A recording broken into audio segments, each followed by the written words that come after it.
क्रिस्त में मेरे प्यारे भाइयों बहनों बच्चों, आप सभी को मेरा प्यार भरा जय यीशु। क्रिस्त में मेरे प्यारे भाइयों बहनों बच्चों, आज माता कलीसिया सामान्य काल का 14वां रविवार मना रही है।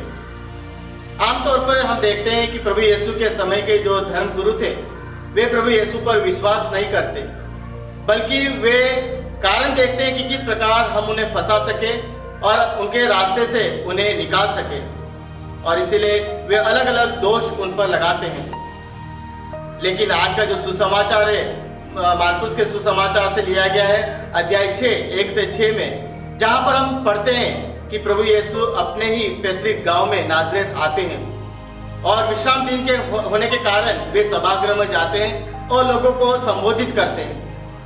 और वे इतनी अच्छी रूप से संबोधित करते हैं कि जो वहाँ लोग बैठे हुए रहते हैं वे आपस में बात करते हैं कि इनके पास यह ज्ञान कहाँ से आया।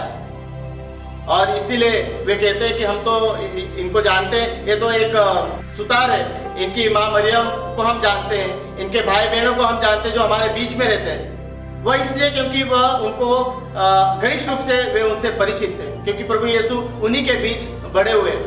लेकिन इस प्रकार का ज्ञान की बात करना वे उनके गले नहीं उतरता और इसीलिए वे उन पर विश्वास नहीं करते। और आज का जो पहला पाठ है हम देखते हैं एजेकियल के ग्रंथ से लिया गया है, जहां पर एजेकियल कहते हैं कि ईश्वर की आत्मा मुझ में उतरी है और वह मुझे इजरायलियों के बीच भेजती है जो ईश्वर से दूर हो गए, ईश्वर की राह पर नहीं चलते, उन्हें सही राह पर चलने के लिए ईश्वर ने मुझे संदेश देने को कहा है।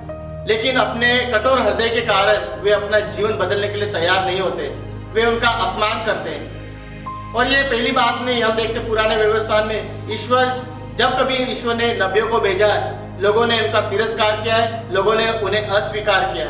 इतना ही नहीं, लोगों ने नबियों को मार भी डाला। उसका कारण यही है कि वह उस चीज को समझ नहीं पाए, वह ईश्वर जो सत्य है उसको पहचान नहीं पाए, ईश्वर द्वारा संदेश को वह समझ नहीं पाए, ईश्वर द्वारा भेजे गए नबियों को वे पहचान नहीं पाए। तो इसका कारण यह हो सकता है। लेकिन ईश्वर जो हम सभी को जानता है, ईश्वर हम सभी से प्यार करता है। और इसीलिए हम देखते हैं आज के जो दूसरा पाठ है वह कुरिन्थियों के नाम संत पौलुस का दूसरा पत्र से लिया गया है, जहाँ पर संत पौलुस कहते हैं कि ईश्वर ने मुझे असाधारण बातों का रहस्य मुझे दिया है और उसमें उस बातों पर मैं घमंड नहीं करूं, इसलिए ईश्वर ने मेरे शरीर में एक कांटा चुभा रखा है ताकि मैं अपनी उन ईश्वर के जो रहस्य है उस पर घमंड नहीं करूं। और जो अपनी दुर्बलता को स्वीकार करता, गर्व से स्वीकार करता है, मैं अपनी दुर्बलता में ईश्वर की सामर्थ्य महसूस करता हूँ, इस प्रकार वो हमें जवाब देते हैं। तो कई बार हम भी अपने जीवन में दुख तकलीफ कठिनाई का सामना करते हैं, लेकिन हमें भी भूलना नहीं चाहिए कि ईश्वर हमारे साथ रहते हैं। और जिस प्रकार हम देखते हैं कि आज के सुसमाचार में किस प्रकार लोग प्रभु यीशु को स्वीकार नहीं करते, वे उनको घनिष्ठ रूप से पहचानते हैं और इसलिए उनका मान सम्मान नहीं करते। कई बार वैसा का वैसा स्वभाव हमारे अंदर भी है। कई बार हम लोगों को उनका अपने स्वभाव के कारण उनको हम जज करते हैं, उनका मूल्यांकन करते हैं। और कई बार हम उनकी अच्छाई, उनके अच्छे गुणों की बजाय हम उनकी बुराई देखते हैं, हम उनकी कमजोरियां देखते हैं और इसीलिए हम उनको हमारे नजरों में हम उन्हें नीचे गिरा देते हैं। लेकिन ईश्वर कभी किसी के साथ भेदभाव नहीं करता, ईश्वर के लिए सभी लोग एक समान है। उसका कारण यही है कि हम ईश्वर के बच्चे हैं। ईश्वर हमारी कमजोरियां जानता है, ईश्वर हमारी समस्या जानता है, फिर भी ईश्वर हमसे प्रेम करता है क्योंकि हम ईश्वर के बच्चे हैं।